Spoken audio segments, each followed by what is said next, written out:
Welcome once again, dear viewers. Welcome once again, dear viewers, to HTV Africa. HTV is Humanist TV Africa, but of course we use the name Africa symbolically because all of us come from Africa. We are all Africans, whether you're in India, whether you're in the US, Canada, of course, Africa, Asia, and wherever you are, we are all Africans. So welcome to Humanist TV Africa, and we want to request you and encourage you to subscribe all our YouTube channel, but of course our Facebook page, which is Humanist TV Africa. We also want to request you to write to us at humanisttvafrica@proton.me. Our email is humanisttvafrica@proton.me. Our administrators, Dennis Bongole in Uganda and Brian Kabeko in Kenya, will be able to respond to you. You may want to ask us questions. You may want us to host you. You may want to volunteer with us. You may want to work with us. We are an NGO. We don't work for profit, but of course we must exist. Therefore, you may want to give us the donation to be able to run this TV, to be able to buy equipment. We have studios in the US, we have studios in the UK, we have studios in Zambia, Zimbabwe, Uganda, Kenya. And of course, we are opening up more studios. And of course, we have studios in Nigeria. Now, I want to invite you to write to us, to join us, to volunteer with us. You may be a lawyer, you may be a social worker, you may be a sound engineer, you may be anything you qualified in, a journalist, and you want to work with us. We want to encourage you to please consider joining the team and work as a volunteer. Remember, none of us is paid. We are volunteers at the moment. We do work for humanity. Remember, our motto is reaching out to humanity. We bring you the most important interviews, the most important discussions you will not find anywhere on social media, because we are humanists, we are atheists, we are rationalists, secularists, thinkers of the world. My name is Kato Mukasa. I am a Ugandan lawyer who has been working in the NGO world for the last 20 years. And I'm here at Humanist TV Africa to bring you the most important interviews and discussions. Today, our guest is very special, all the way from India. That is my brother, AK. It's going to be telling us the full name, but for me, I call him AK, and the other name, of course, is Vinod. Okay, thank you so much, sir, for joining us. Today in the studio, we have our brother, comrade from India. Please, may you introduce yourself? Okay, thank you. Thank you, Mukasa, for inviting me and having me here for a short talk with you about, the sociological issues in India, especially caste-related matters and the discriminations that caste is actually causing society. My name is Vinod. I'm basically a librarian by profession. I've been working with rationalist movements and organizations for the last 15 years and more. And for us, when we think of, rationalism in India, it has got some sort of religious connections, because Indians had a branch of philosophy which is called Charvaka and Sankhya philosophy, which is related to, which has some connections with the reason and the rational thinking, which during the Vedic period itself has claimed to have challenged the concept of God and the rituals pertaining to these gods of that period. So Charvaka Samhita, or Charvaka's narrations and arguments, are being mentioned in some Upanishads and other scriptures related to Hindu religion, especially Brahmanism. So that's how we know that there were certain group of people who challenged the existence and the concept of God and rituals and other superstitions during even that time. So since then, after the dominance of Brahmanism, it might have been it dwindled a little. Then a non-theist religion like Buddhism emerged, and it has got prominence all over the world. It has spread to many regions in and around India, especially now in Japan and China. We know that Buddhism is a prominent religion. It has emerged from India. Later, the streams of Brahmanism and other superstitions also entered into Buddhism, and I believe that Buddhism was thus contaminated a bit by certain practices of Hinduism, also mixed up with Buddhism. Might be we need to consider. So that is a history of Buddhism in India. And now we have later on many thinkers came, emerged during different times. And if we consider the modern day, I would like to concentrate on my region, Kerala. This rationalism was not a singular, way of thinking, challenging only God, superstitions, rituals, and other things, but also fought for equal rights. So I consider the rationalist movement in India, in Kerala, was not a secluded or a filtered activity of challenging only the existence of God and religion, but it was a way of arguing and fighting and struggling for the rights of humanity, and to claim equality among people. And there were so many fighters like that. I may call them fighters. And there was also a philosophical way simultaneously going on, like Sri Narayana Guru and philosophers like that. At the same time, the disciples of Narayana Guru, from the beginning of 20th century, towards the beginning of 20th century, Sahodaran Ayyappan, he called himself Sahodaran. Sahodaran in Malayalam means brother.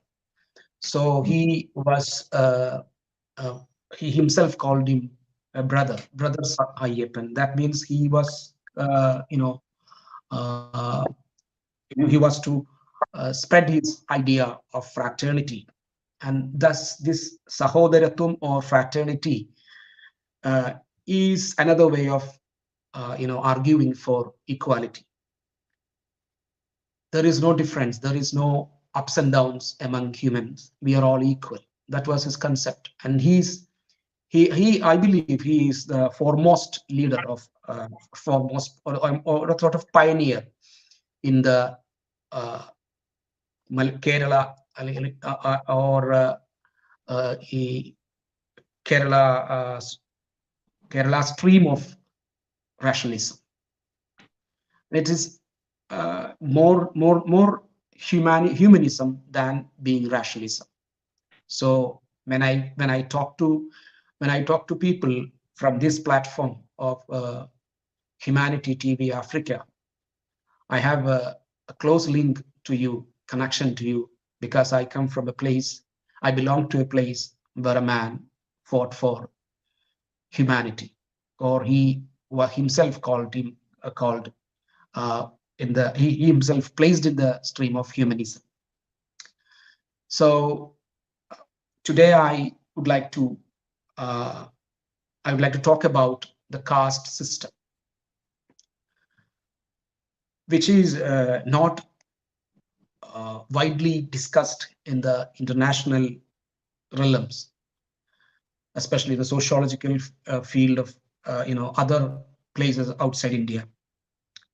And formerly, now recently, it has become a discussion. Many scholars have come to discuss this matter, and in places like England, Europe, European countries, especially in UK, this has become a criterion by which uh, legal actions will be taken for discrimination. The act of discrimination will be counted if it is in the name of caste. And Ambedkar, as I told you, Ambedkar has said that caste is a very regional issue now, because Indians are not much in the foreign countries. So when Indians travel more Indians travel to foreign countries, caste will be an international issue. Now it has become an international issue. There was in last year, in 2000, this year itself, in 2023 January, Google has decided to conduct a meeting, a seminar that they usually every year they conduct such a seminar. And this year's seminar was on casteism and the discriminations related to that. But this this seminar was altogether cancelled because they don't want to discuss it.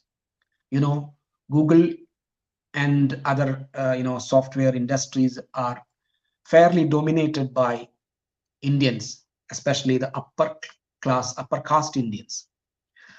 So they could influence the organizers, and the program was altogether cancelled. And there was another issue in other areas also, like in universities, where people are being segregated, discriminated, where Indians are living together. A book on Dalit issues named Dalit Matters, written by Suraj Yengde, a scholar who's now working in America, US. He has written a book on that. He shares his experience on discrimination that he had during his stay in universities, different universities, especially in UK, while he was staying in UK. So he has written a book based on this experience. So that's all about thing. So when we discuss caste for the international audience, I would say people might not be able to understand what this caste is. I would like to refer it as a very unique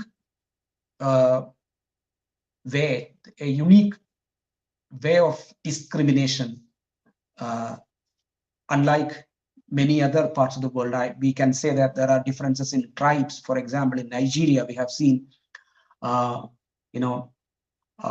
very ruthless fight and killings, wars, only because of this issue of tribe. Like Hudu and Tutsu tribes fought each other for years, and numerous people were killed. Children and women and children and all people were being killed recklessly, only on the basis of tribe, the tribal issue. There are ethnic issues. As we know, in America, there are issue of race. Racism is a very serious issue. But this cannot be compared to caste. For example, if you take racism, racism on the basis of their physical features. For example, a man can be identified by one's color, stature, body shape, physical other features, curly hair, flat nose, thick lips, or something like that. These are all features by which other group of people, their pale color, blue eyes, long hair, like that. People can be differentiated. They can be identified by apparent identification. You can see them and identify them. They belong to different color. So like that, it is only whites and blacks, but there are Asians. You can differentiate Asians also. So there are discriminations on the case of Asians also. But America has dealt this even after a long time and after a long fight. We know there are numerous fighters fought against this movement. This social issue of racism. Even after that, we are settling down peacefully. Even after that, I don't claim that all the problems are over, but some are. America has even formulated a law by which companies, establishments are compelled to appoint a number of Afro-American people and people from minority groups in their establishments. It is a stipulation by the government that is actually done. But in India, you cannot ask a private company to appoint a minority or these segregated people who are being discriminated. A man from the discriminated class cannot be. You cannot ask. The government will not ask a private company, but government has a very system. We call it reservation system by which people are being appointed. The Constitution's Act 15 and 16.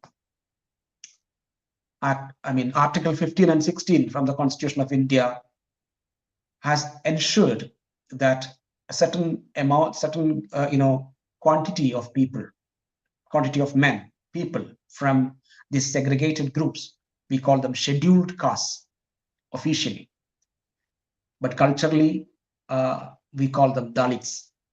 The word Dalit was coined by Jyotirao Phule, who was a social reformer, lived in the 19th century, towards the beginning of the 20th century. He coined this word, but later this word was widely used by Dalit Panthers movement and Dalit literary movement. I think Kato Mukasa might be able to easily understand the name Dalit Panthers and Dalit literature if you just might have gone through the Black Panthers movement in America by Afro-American people for their social rights, fighting for the social rights, and the Black literature, which was actually widely popularized by so many writers like Walt Soyinka and many other writers. So these movement during the 1970s, this Dalit movement in the cultural and other social areas, it got strengthened during that period. Many writers came from. It was not for the first time that in 1970 that Dalit writers movement started, but even before that, Dalit writers were, in Bengal. There was a writer, Manoranjan Vyapari. He wrote an autobiography. The name interrogating my Chandal life. In other words, the outcast or the Dalits.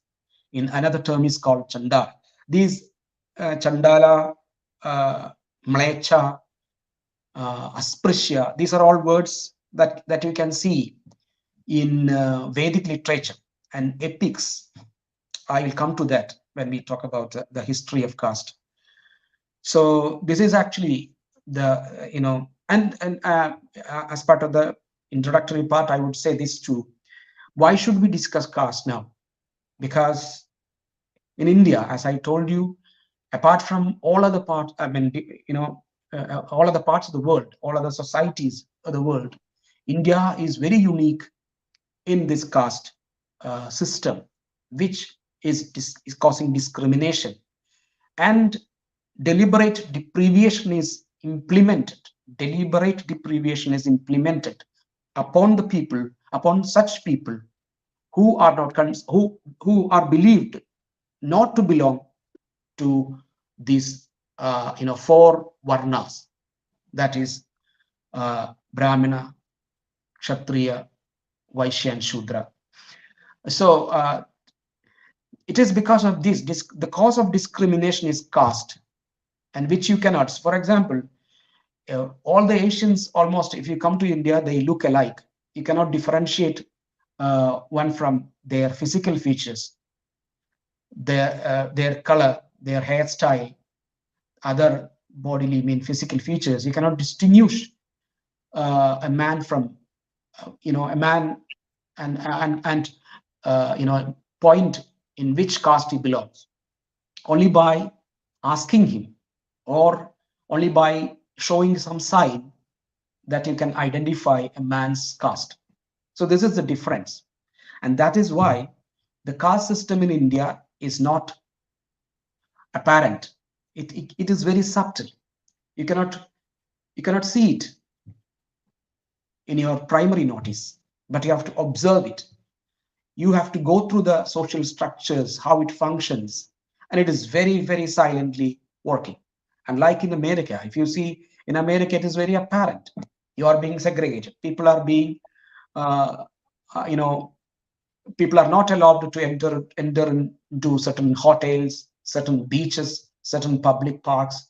And we have seen that there are, struggles and fightings for their right to sit in a bus and travel in a motor bus in America. But in the case, it was different.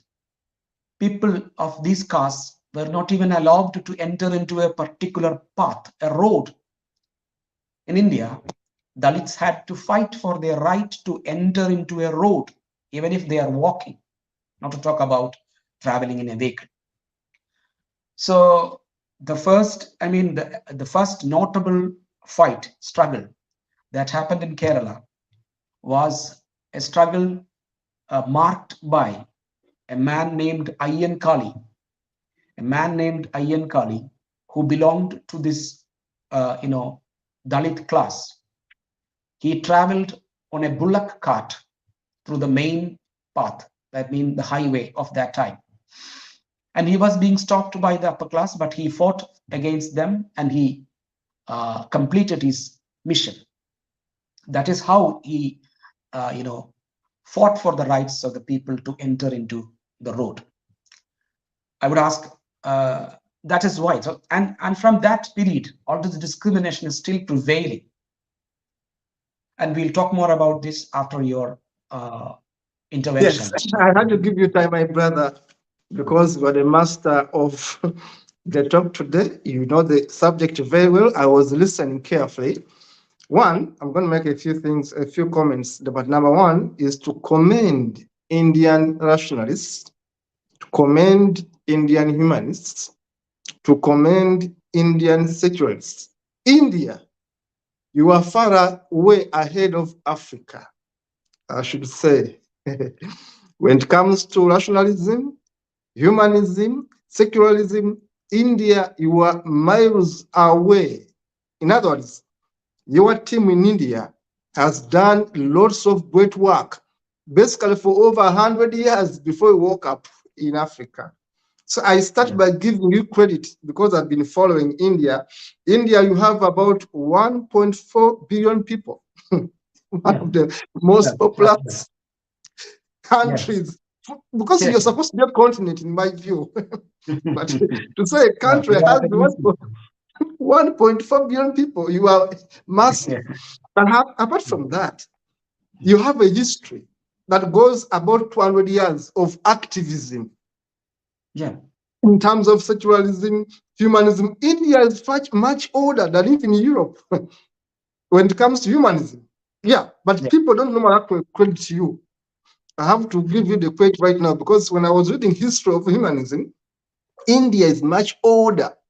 There have been humanists in India, there have been rationalists in India, there have been secularists in India. Europeans don't simply credit you. But I have to give you the credit that India, you are far away. You have been doing this work for a long time.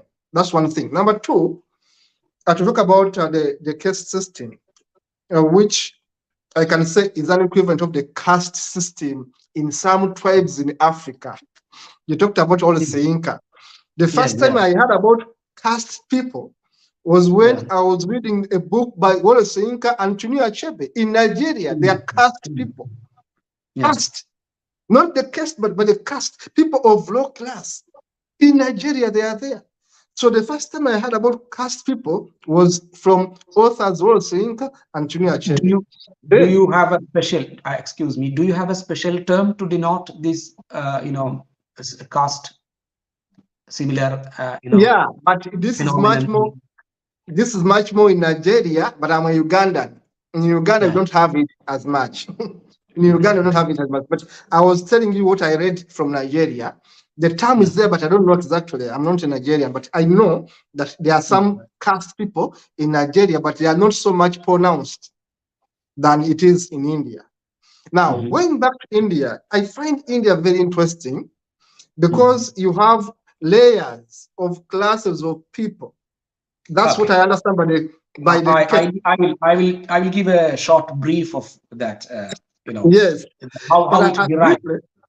Briefly, I'll talk about what the thing I know about India, which is very unique. Before I hand over to you again, you have the rulers, you have the priests, you have the warriors, then you have the merchants, then you have the servants. I think the Sudras are the servants. I was trying to read about India sometime back. Then below the servants, then you have the untouchables, the Dalits. And to me, my interest has always been on the untouchables, that they are even below the servants, that I can be servant, but I'm okay. But the untouchables are the worst of the worst. Yes, that's why I told about the racism in America is much better than the caste system in India, because there is no untouchability. There is no untouchability in racism.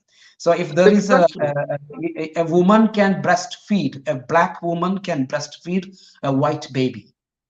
Yes. In India, an untouchable class, I mean, of this lower class people cannot enter into a household of an upper class man, or sometimes he will not be able to enter into the area where he will not be able to buy a residence plot in that area. That's terrible. And vice versa. They come to this place also. Here's my conclusion on that before I hand over to you. That I've been reading about India, of course. I follow India, I love India, and I have many friends in India. But when I was reading about the Dalit system, the first time I read about them was through magazines that were published in the late 1990s. And these magazines were made by Indian rationalists. You have had many good rationalists. And I was reading about the Adopt a Dalit village. And I was wondering, people have villages for Dalits. That was the first time I was reading this. So I want to take you back now to where you are. Honestly, when I look at these things, they confuse me. Of course, I know that in India, there are black people like me who are Indians. They have curly hair, black skin. Yes. I've seen them. We have a mixed anthropologically, we have a mixed race here. We are Mongoloids. There are Caucasoids and Negritodes. There are different various kinds of people mixed up here. So as you told in the first part, we are all Africans. Yeah, exactly. We are all Africans. Now, I want to hand it back to you. May you please explain to us now exactly how this caste system Yeah. happened to be, its Yes. genesis, Yes. and how it is affecting you today? Okay. Okay. There are mainly two theories regarding Mm, the origin of derivation of caste system. mm, One is the religious theory, and the other is social history theory. mm, In the religious theory, uh, it is claimed that caste came into existence through the scriptures. The earliest can be found in Rigveda, mm, uh, where Rigveda is considered to be one of the oldest scriptures that are that is existing. In that, Brahma, the god, is believed to have given birth to four varnas. Varna can be roughly translated as class, uh, or distinctive, class, like that. Varna, we mm, call it in Sanskrit Varna. So the head part of that god, four divisions. The body of the god is being divided into four parts: the head, the hands, the stomach, and the feet. faith. So that, okay. So different castes, different varnas derived from these parts. So the Brahmin class, the priest class, derived from the head, and from the hands derived from the Kshatriyas derived from hands, and from the body, I mean the stomach, derived Vaishyas, and from the feet derived the Shudras. And there is no mention of Panchamas or Chandalas or Mlechas in Rigveda. And the new apologetics, people who claim to whitewash their, this Vedic culture, they claim that there is no evidence of casteism in our Vedas. But it is very clearly stated in Rigveda that these this is how humanity came into being. This is how people are being divided. It is God's wish. And Vedas are considered to be apaurushaya. That means which is not written by man, because it is God given. It is in other words called Shrutis, which are being sung to from generations to generations. It is being sung and learned by heart, memorized. So this is how the first mention of caste the first mention of social division can be found in Rigveda, the oldest found scripture, religious scripture. And the other theory, social history theory, is about the Aryan invasion. The Aryan, what do you call? It is not a sort of Yeah. invasion. It is a sort of migration that people from the Mm, Central Asiatic regions, from Caucasoid mountain ranges, that people mm, traveled from and crossed the Indus River and came to settle down in mm, Indian regions. So that's how they are believed. So as they came in, the existing people, those indigenous people here who were living on the banks and in and around this Indus Valley, they were being conquered by those who came because they had horses, they had more sharp weapons, they knew archery, they might be some warriors, and they conquered the indigenous people, and they were subjugated by these Aryans who are believed to have come after crossing Indus. mm, So there are so many stories. For example, there is a mountain named Hindu Kush mm, in the Himalayan region that connects Indus River. Hindu means the river, and Kush means to kill. mm, So it can be roughly understood as people were being captivated and taken to their settlements from the banks of this Indus. And on their way, those who protest were being killed. So the place where these Hindu people were being killed are known as Hindu Kush. That is a version of an etymology of this word, Hindu Kush. So there were bloodshed, there were fighting. Of course, there might be conquering, invasion, subjugation, and many other things. So these people were being, given the position of servant class. They were asked to do menial jobs. They were asked to procure resources for the sustenance of the people who were dominating them. So that is how social history theory claims to have the derivation of caste system. In India now there are almost 3,000 castes presently, major castes, 3,000 castes, and these are main castes. And if you go to the more deeply, there are almost 25,000 subcastes. For example, if you take the case of Brahmin, I mean, in the case of Brahmin itself, there is the upper caste. There are so many Brahmins here: Chaturvedi, Divedi, Srivastava, Nambudiri, Bhattar, and Konkan Brahmin. And so there are so many variants of Brahmin, and they don't even marry each other. A Bhatt family, a Bhatt who claims themselves to be Brahmin, will not marry from a Nambudiri family. Okay. Nambudiri is exclusive Malayali Brahmins. They don't marry from a Konkan Brahmin. So even if you see there is only Brahmins are in numerous kinds, numerous subcastes. They don't marry each other. So this is I would like to ask you. You said about castes in African countries which are so much as evident as in India, but there are castes, as you said.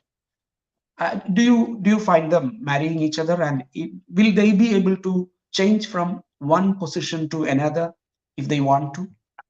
I think they should. Yeah, they can. Africa is much relaxed. Yes. Yes, but in India, it is impossible. It is impossible for a man to convert to another position. I mean, another caste. So in religion, this is actually a cultural prison. I would call it as a cultural prison. It is a lifetime imprisonment. If you are born to Hindu religion, I mean the Brahmin religion, you are being born into a prison, a cultural prison. There is no escape. There is no parole even. You don't get an excuse of getting away from this caste. I will pause you there a bit. And make a comment. Not a question, basically a comment. But you can add on. When I was reading history, I read about, you said it very well, the alien race. Alienation. And it is the source of this so-called white supremacy today. White supremacy. Okay. The alien race, because the source I was reading some time back was indicating that the alien race was a mixture of Indo-Europeans, and they were much lighter skinned.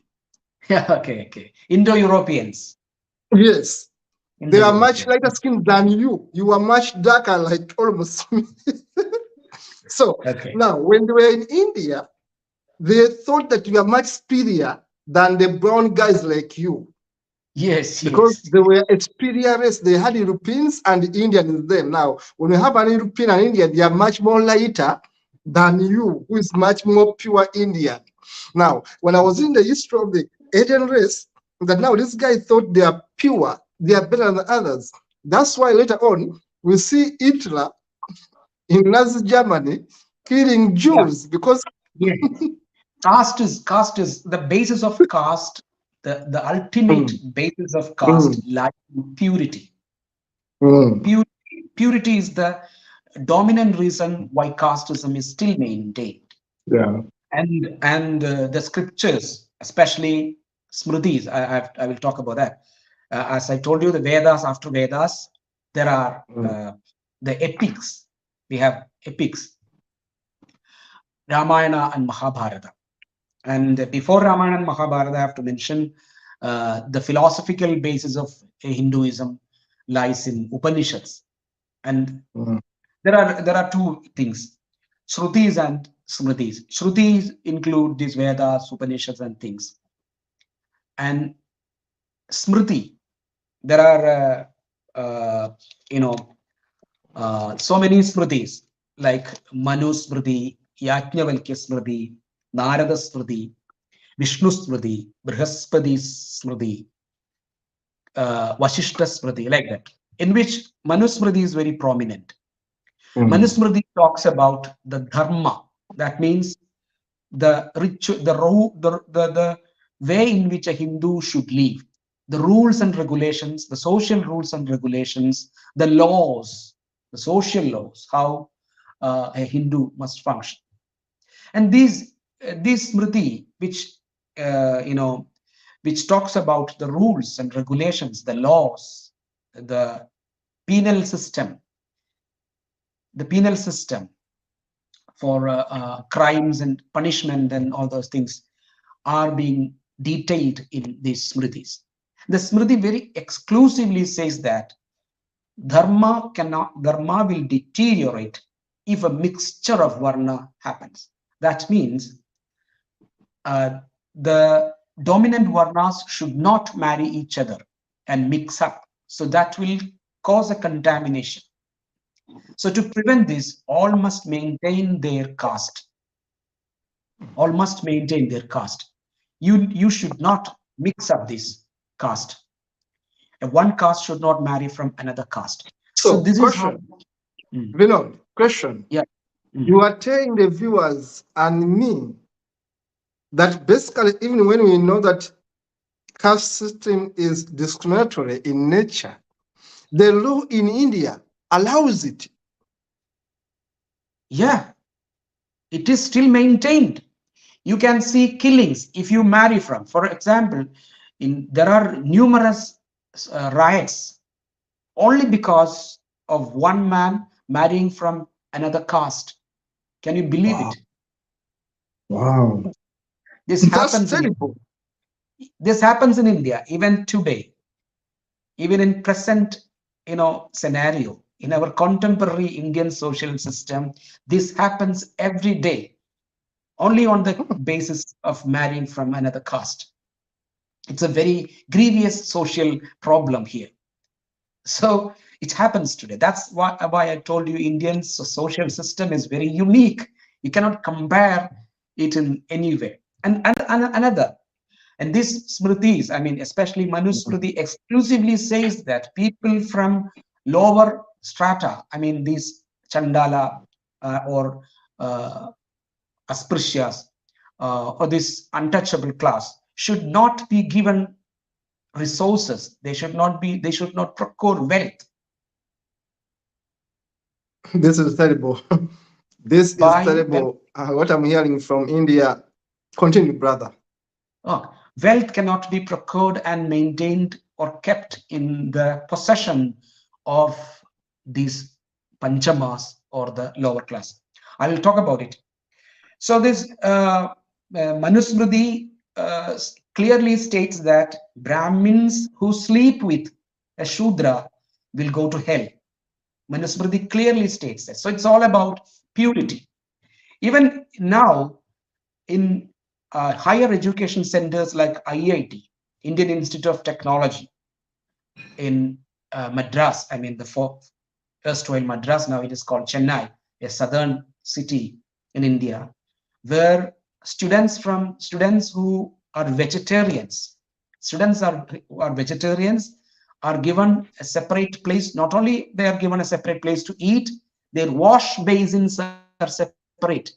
You can see the board wash basins for vegetarians. So vegetarians are supposed to be, they are believed to be upper class. So the vegetarianism Vegetarianism is also a way of expressing, manifesting your caste identity. Wow. So, uh, after this Manusmriti, you can take epics like Ramayana and Mahabharata, wherein in Ramayana you can see a situation where in Uttarakanda, Kanda means chapter, a chapter in which Rama receives a complaint. He is a king. He receives a complaint from a Brahmin that his 12-year-old boy is dead. So he calls for the ministers, and the ministers gather, and Rama asks why this child is dead, because it's a Brahmin child. A Brahmin's death is very, very serious thing for the country, especially the whole country is functioning for the Brahmins.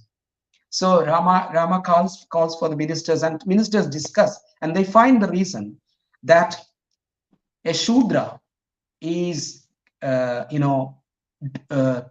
penance. That means he doing the rituals we call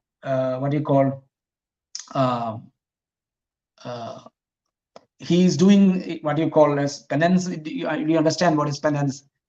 Yeah, I understand penance. I understand penance, but you can speak it in Indian language. People understand still. Understand penance properly. Yagam or Penance is something more like like that. He's doing repentance. some, he's acquiring knowledge. That's it. He's acquiring knowledge.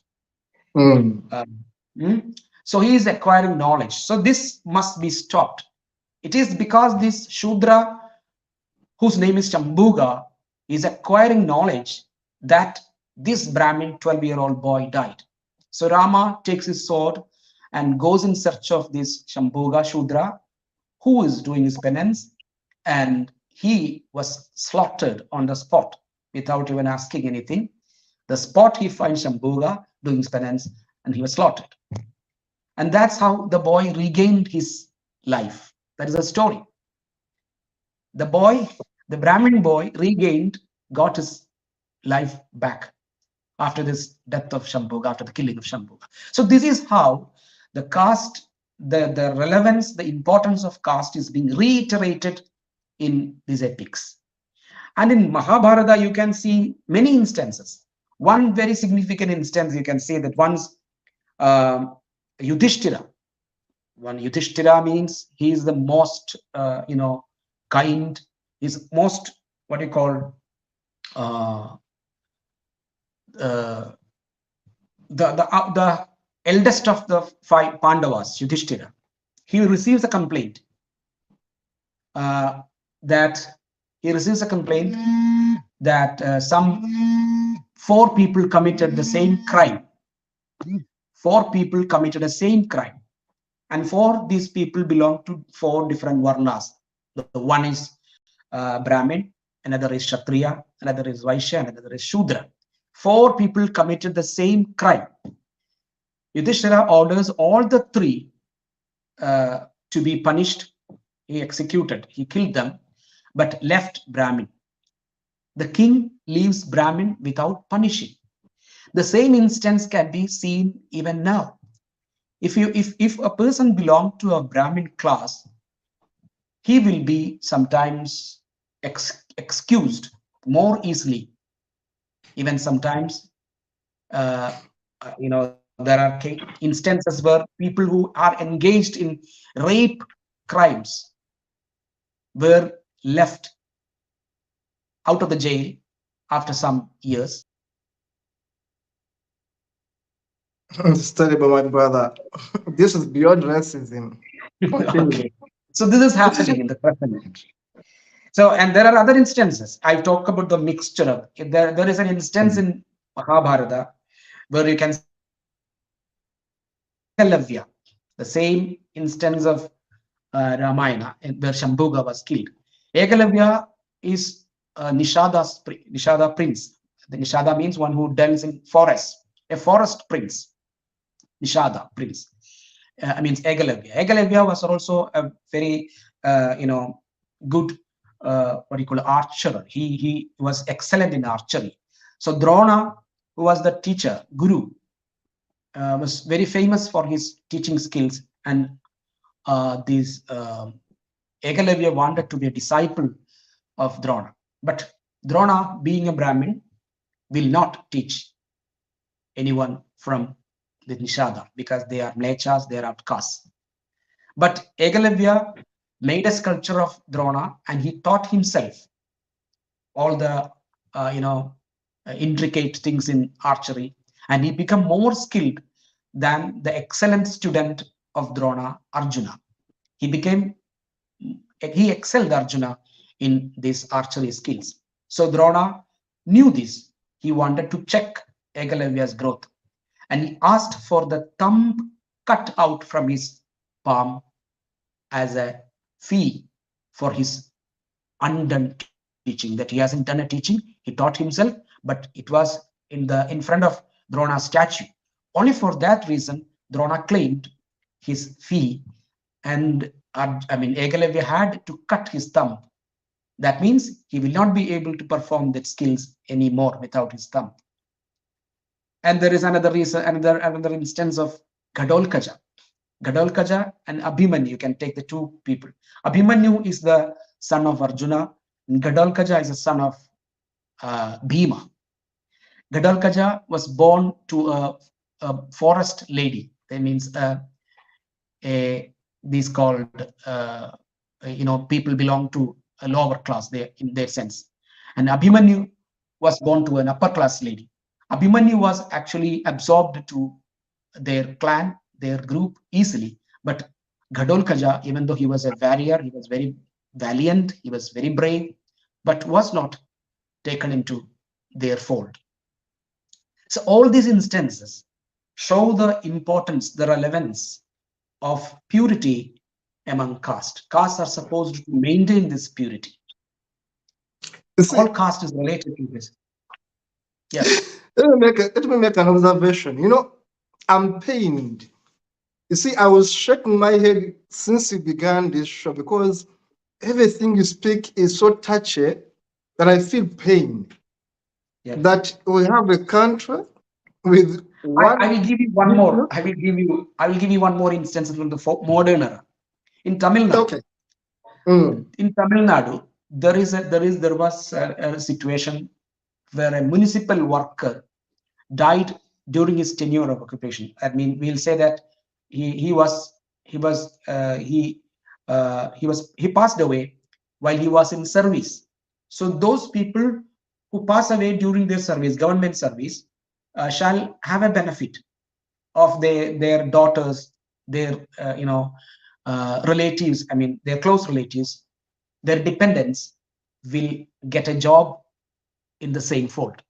That means if I die while I'm in service, my daughter or my wife, if they're qualified, will get a job. So Arundhatiya is a lower caste in Tamil Nadu.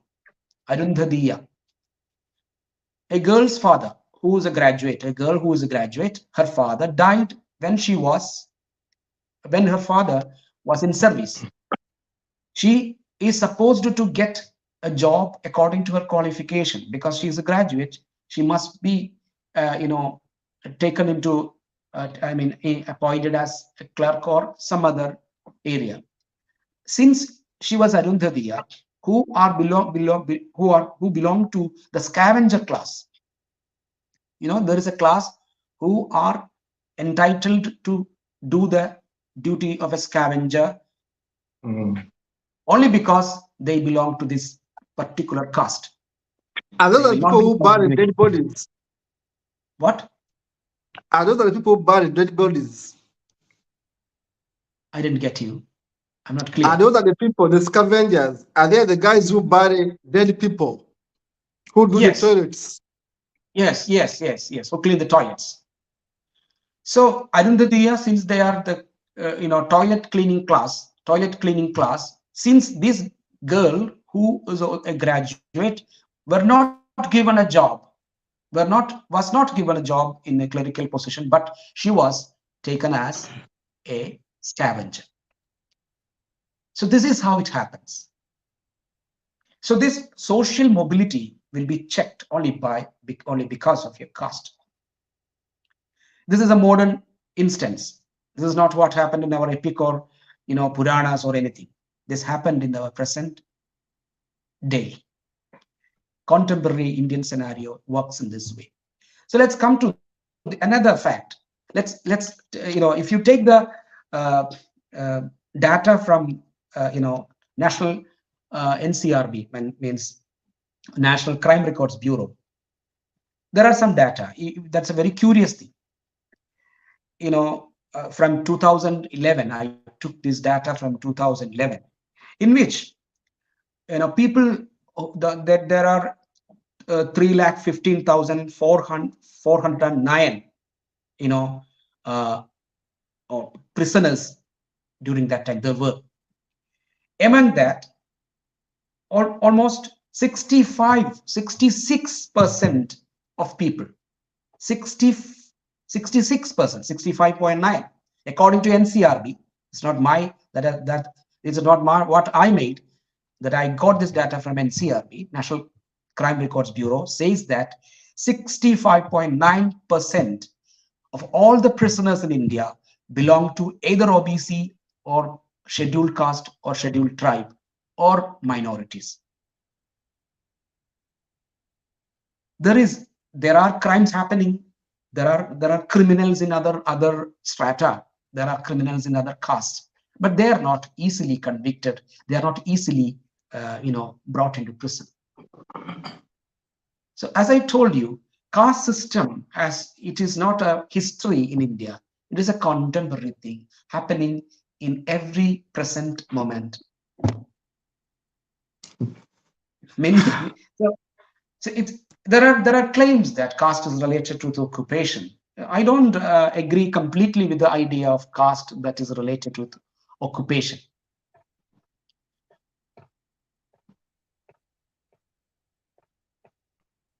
I don't agree with the idea of caste related with caste is completely related with occupation. For example, if you take the case of Kancha Ilayya, his caste is Kuruma. He has written a book, Why I Am Not a Hindu, Buffalo Nationalism. These are the books that he has written. The books that should be read by people who want to have a look at the Indian caste system and contemporary scenario.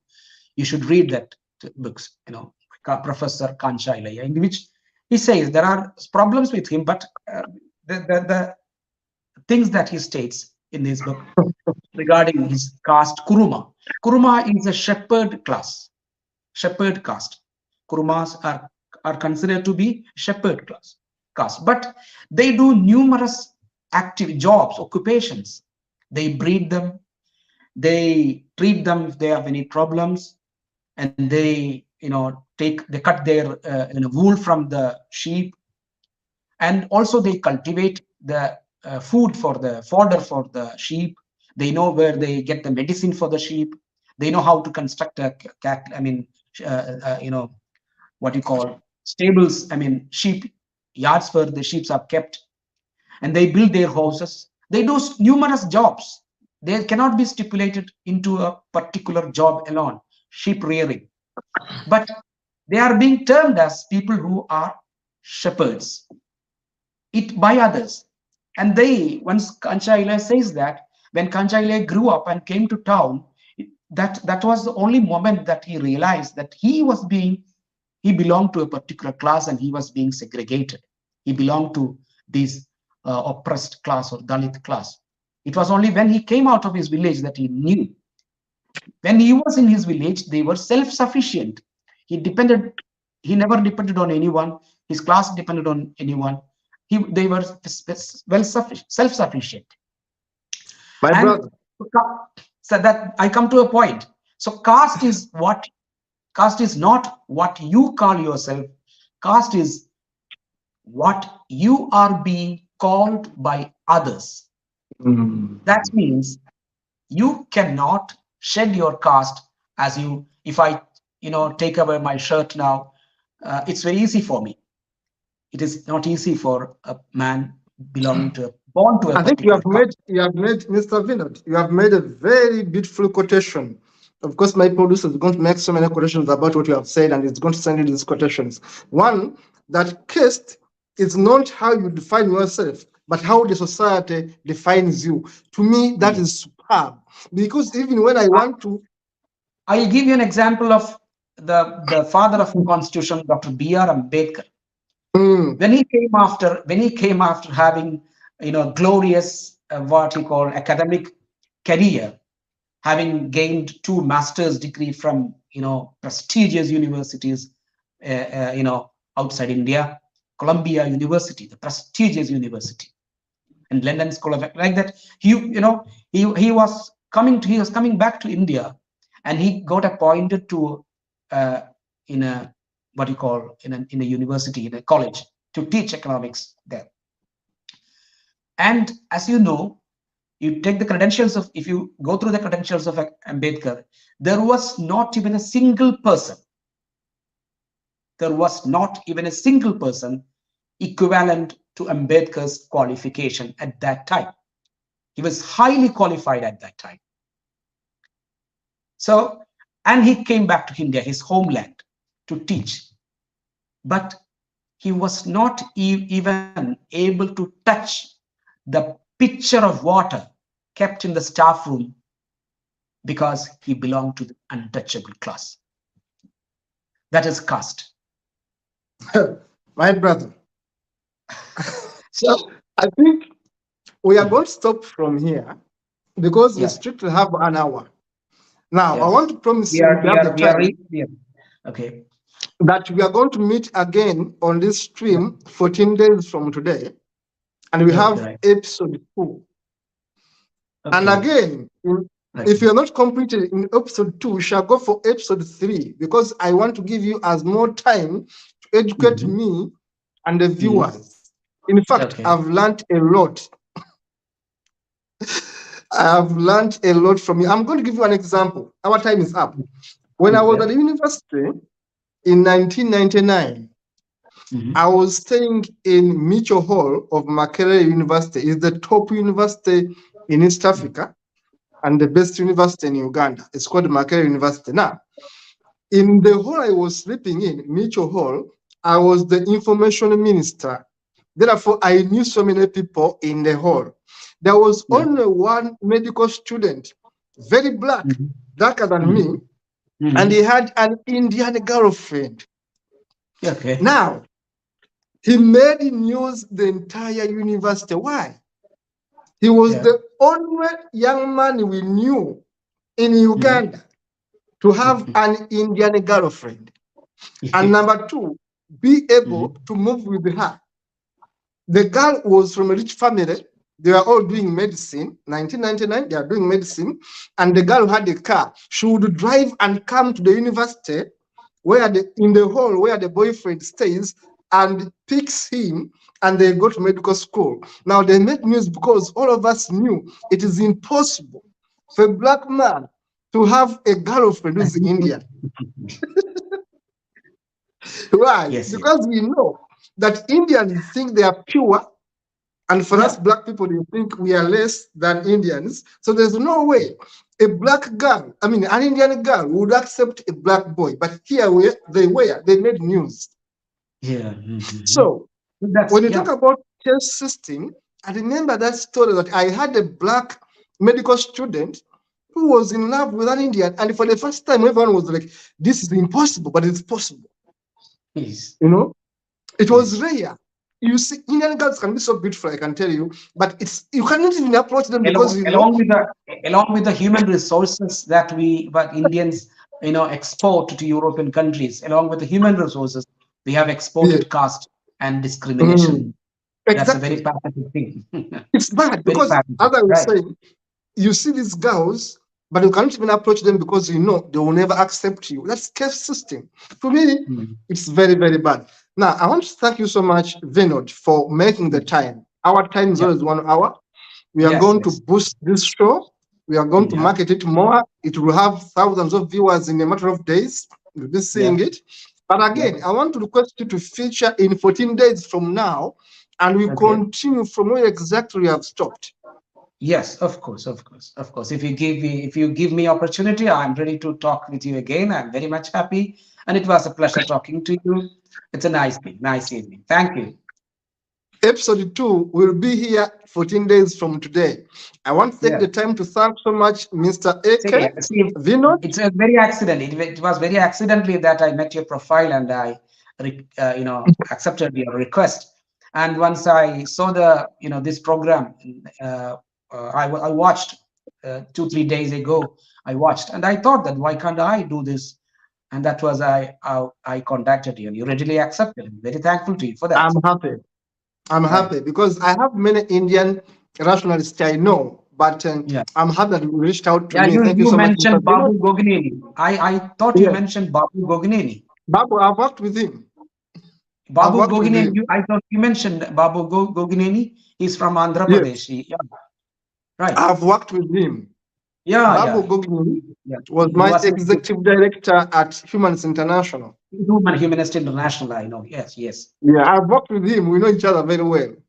Okay. And I know a number of rationalists and humanists in India. Yes. So if you get an opportunity, if you get an opportunity, try to come to India. We'll conduct a program together. I will. Trust me, I'll come to India, and this time I'll try to be more friendly. Okay. Right. And I see if the caste system will not discriminate me. Right. Thank you. See you soon. 14 days, we are going to have you back on set. Thank you so much for educating us. Dennis Bongo in the studio. Thank you so much for showcasing the show. And our viewers, please subscribe, follow Indian Rationalists, follow AK Vinod. He's on Facebook. The name is AK Vinod. Please follow him and see what he does. We are going to be back with him 14 days from today. Thank you so much, Vinod. See you in the next one.